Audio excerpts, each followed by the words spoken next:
सोचिए, 1857 का वो विद्रोह, चारों तरफ आग लगी हुई है और उस आग के बीच एक रानी अपने आखिरी सबसे बड़े संग्राम के लिए तैयार खड़ी है।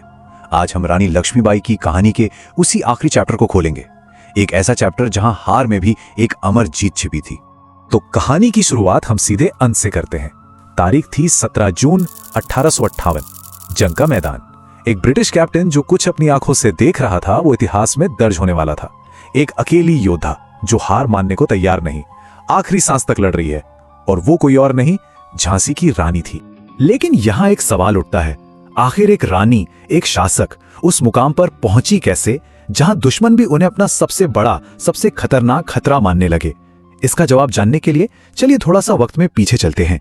तो हम आ गए हैं मई 1858 के आखिरी दिनों में।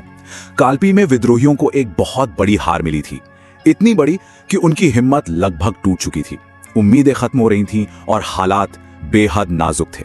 हार के बाद रानी, तात्या टोपे और राव साहब जैसे बड़े बड़े नेता एक साथ तो आए, लेकिन सबके चेहरों पर एक ही सवाल था, अब आगे क्या? ऐसा लग रहा था मानो सब कुछ खत्म हो गया है, कि यह संघर्ष अब अपने अंजाम तक पहुंच चुका है। जरा उस वक्त उनकी हालत को समझिए। दक्षिण से, पूरब से और पश्चिम से तीनों तरफ से ब्रिटिश फौज उन्हें घेर चुकी थी। ये एक ऐसा जाल था जिससे बाहर निकलना लगभग नामुमकिन लग रहा था। और बचने का जो एक ही रास्ता बचा था, उत्तर का, वो भी बंद था। क्यों? क्योंकि वहां था ग्वालियर, एक ताकतवर राज्य जिसका राजा अंग्रेजों का वफादार था। मतलब चारों तरफ से रास्ते बंद, हर तरफ सिर्फ निराशा। लेकिन कहते हैं ना, जब हर दरवाजा बंद हो जाए तो इंसान दीवार तोड़कर रास्ता बना लेता है। और इसी हताशा से एक ऐसी जबरदस्त योजना ने जन्म लिया जो इस पूरे युद्ध का रुख पलट सकती थी। तो आखिर ये योजना थी क्या? बहुत सीधी और उतनी ही साहसी, ग्वालियर पर ही हमला कर दो। ज्यादातर इतिहासकार मानते हैं कि यह हैरान कर देने वाला आइडिया किसी और का नहीं, बल्कि खुद झांसी की रानी का था। जहां बाकी सबको सिर्फ एक बंद दीवार दिख रही थी, वहीं रानी को उस दीवार में एक दरवाजा नजर आ रहा था। सोचिए जरा, कितनी कमाल की रणनीति थी ये। जो सबसे बड़ी रुकावट है उसी को अपना सबसे बड़ा हथियार बना लो। प्लान ये था कि ग्वालियर का मजबूत किला विद्रोह का नया सेंटर बनेगा और वहीं से अंग्रेजों को चुनौती दी जाएगी। ये मराठा साम्राज्य की खोई हुई शान को वापस पाने का एक बड़ा ऐलान होता। और फिर रानी की इस योजना पर काम शुरू हुआ। जो नतीजा निकला उसने तो सबको सचमुच हैरान करके रख दिया। 1 जून 1858 ग्वालियर के महाराजा सिंधिया अपनी फौज लेकर विद्रोहियों से लड़ने निकले। लेकिन मैदान में कुछ ऐसा हुआ जिसकी किसी ने कल्पना भी नहीं की थी।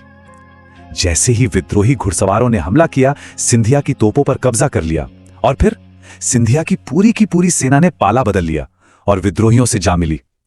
महाराजा को अपनी जान बचाकर आगरा में अंग्रेजों के पास भागना पड़ा। एक ही दिन में पासा पूरी तरह पलट चुका था।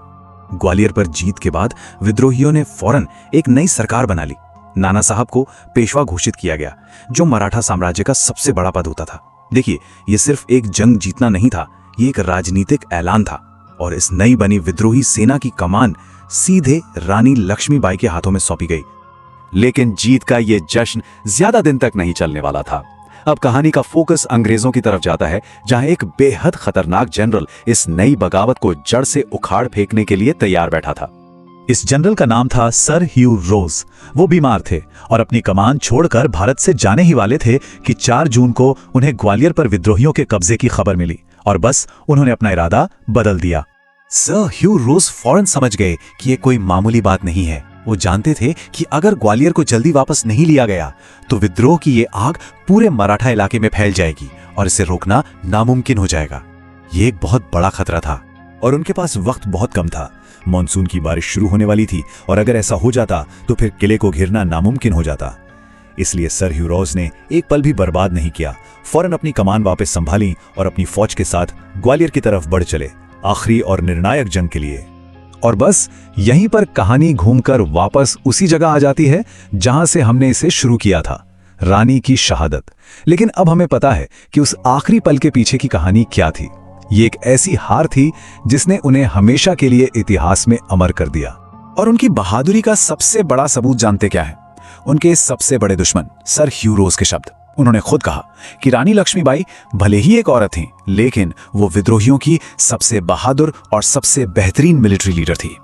और सिर्फ ह्यू रोज ही नहीं, उस वक्त के कई और ब्रिटिश अफसरों ने भी रानी की हिम्मत और लीडरशिप की तारीफ की। सोचिए, जब दुश्मन भी आपकी काबिलियत का लोहा माने तो ये बात आपको एक आम इंसान से एक लीजेंड बना देती है। उनकी ये विरासत आज भी हमारे साथ है। 19वीं सदी की वो योद्धा रानी आज 21वीं सदी के भारत में हिम्मत, लीडरशिप और अन्याय के खिलाफ खड़े होने का एक बहुत बड़ा प्रतीक बन चुकी है। तो आखिर में हम यही कह सकते हैं कि उनकी जिंदगी भले ही जंग के मैदान में खत्म हो गई, लेकिन उनकी कहानी तो असल में वहीं से शुरू हुई थी। एक रानी से वो एक ऐसी अमर कहानी बन गई जो आज भी हम सबको प्रेरणा देती है।